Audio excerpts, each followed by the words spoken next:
Welcome back to episode number 14, and today I have finally done it. I have fixed a bunch of bugs that were plaguing my game.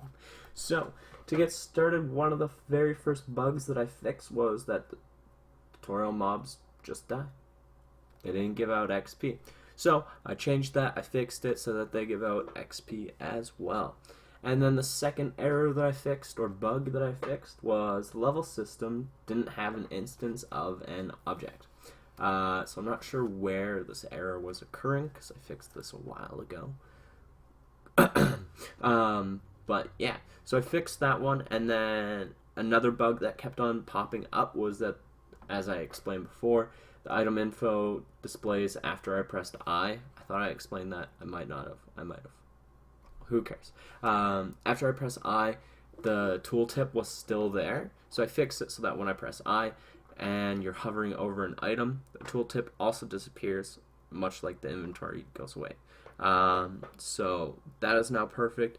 And the one thing that was plaguing me quite a bit, and the program as well, was that whenever I hit escape, and then I went down to the settings menu, and I went into the settings menu, it would not load the settings. It just wouldn't load the settings. So I was working on it and working on it and working on it and working on it. As you can see, there's a bunch of errors here. Yeah, we're not going to worry about those.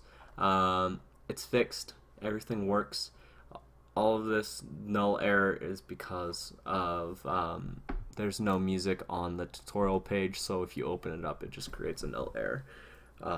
So I'm going to fix that so that there's music on that page, or at least a audio source, whether it's playing something or not. So then that'll be fixed too, and it'll be perfectly fine. So yeah, I finally got the settings menu to be working. Okay, so I also fixed the health potion as I discussed last time. I know I discussed that because I was talking about how when you click on it, it now disappears and you can't use it again, and I was worried and didn't figure it out for a while about how to select the one that I'm hovering over and not deleting the last one. So I finally got that working too. So yeah. So I've done all of that stuff now. Now I have plans to add messages for full inventory, so if you walk over an item, it'll say full inventory.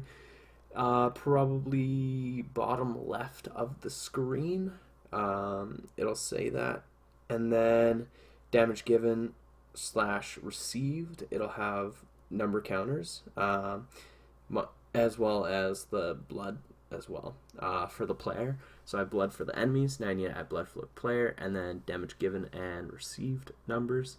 And I also want to start doing like hotkeys, so like pressing 1 will give you lets you use the last health potion within your inventory.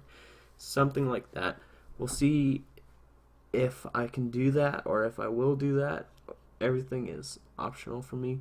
So yeah, we'll see what we're going to do in regards with that. I know these videos are really boring because I don't show anything on screen. It's just literally me talking about the game. Part of that is also because the music and all of that stuff is really loud. So yeah, anyways, so we have that stuff going on, all good stuff, and more good stuff to come. So this has been Fractured Worlds DevLog number 14. I hope you enjoyed. Like, comment, and subscribe, and I'll catch you on the flip side, kiddo.